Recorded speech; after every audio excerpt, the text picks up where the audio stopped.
Yellowstone National Park is a huge national park measuring in at 3,500 square miles.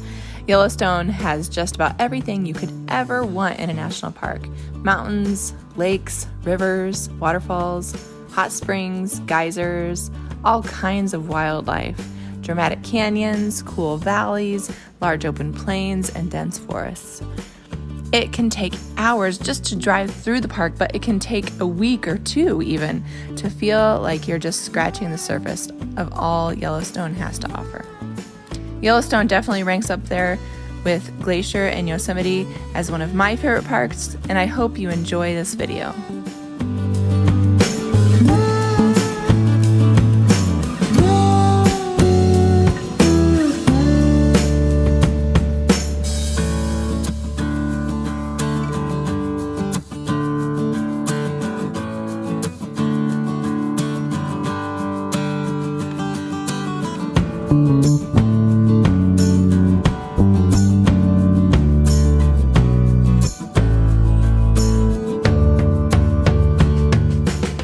Upper Geyser Basin is located in the southwest side of the park on Grand Loop Road. It is within the caldera and is known for the famous Old Faithful and other thermal features. It has a huge parking lot and it gets really crowded, so try to get an early start. Make sure to double check the schedule. They can predict Old Faithful's eruptions accurately, and arrive at least half an hour early to find a spot near the geyser.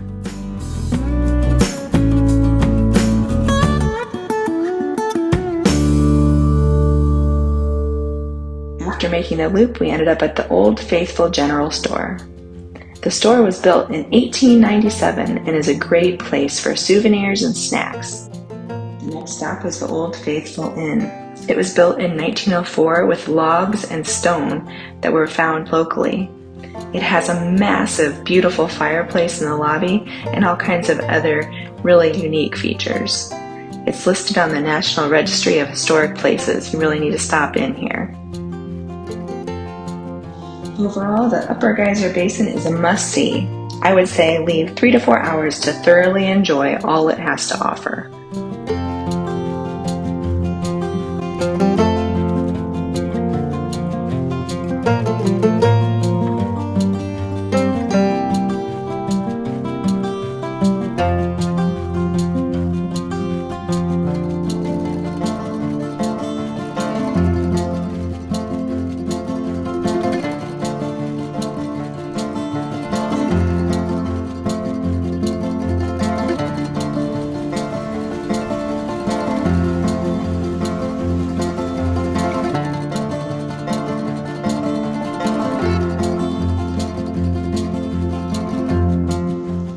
The Grand Canyon of the Yellowstone is located right smack dab in the middle of the park where the two loop roads join to make the figure 8 shape.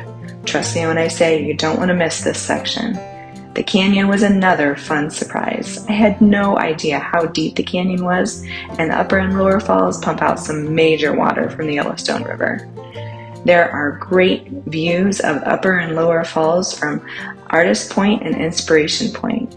I'd recommend spending a few hours in the Canyon Village area just driving around and checking out all of the different views.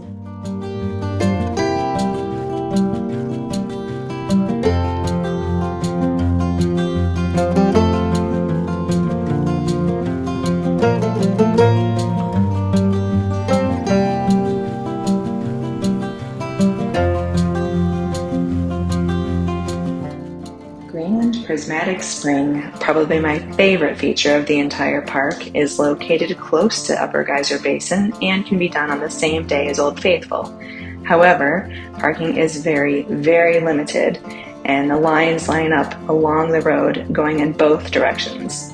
We ended up skipping this part of the park on the day that we went to Old Faithful and came back early the next morning to view it. We got a good spot when we arrived at 8 a.m., but the only problem is that there is a lot of steam coming off the features early in the morning. You really want to get 2 views of these features because they're so cool. To view the features at ground level, you're going to park in the Grand Prismatic parking lot. But to get the iconic view from the top of Grand Prismatic, you're going to want to park in the Ferry Falls parking lot and take the Ferry Falls Trail to the overlook. Stopping at Grand Prismatic is a must. The color in the Grand Prismatic Spring is breathtaking, and you will not regret stopping here.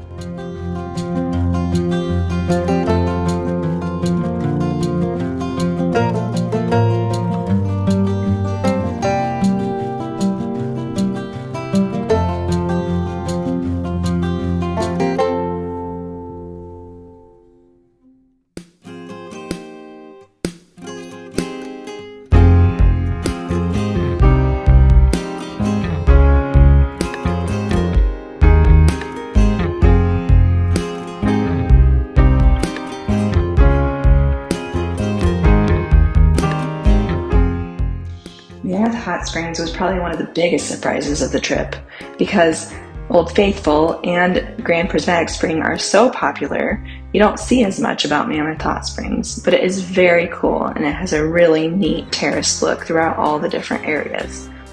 It is located outside the caldera on the northwest side of the park. If you take Grand Loop Road up to Mammoth Hot Springs area, you're in for a huge treat.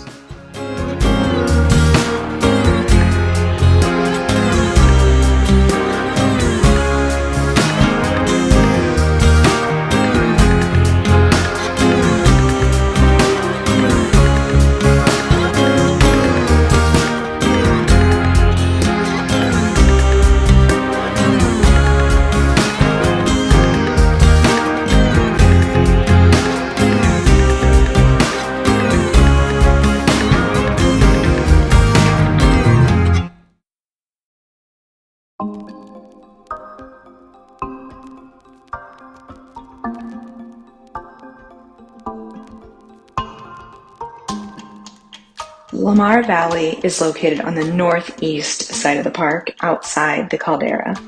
There isn't much in the Lamar Valley area to see as far as specific attractions or points of interest, but it's where we saw the vast amount of wildlife and the least amount of crowds. We got off the Park Loop Road on the northeast entrance road. We saw multiple bison. I'm talking hundreds. We saw coyote and we saw elk. The Lamar Valley has great mountain and valley views that you can see for miles and miles, making it easier to spot wildlife. Make sure you take food with you. It is remote out there, and also make sure you have plenty of gas. Another little tip, I take a pair of binoculars to spot the wildlife from far away.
Overall, Yellowstone was absolutely one of my favorite parks that I've visited.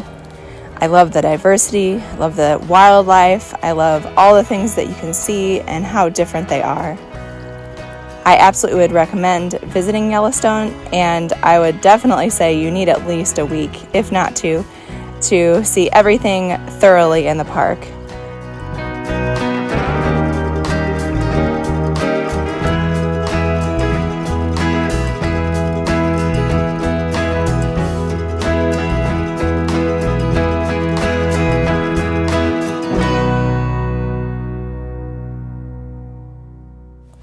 Thanks so much for watching this video. If you like this video and you want to see others, hit that like or subscribe button below.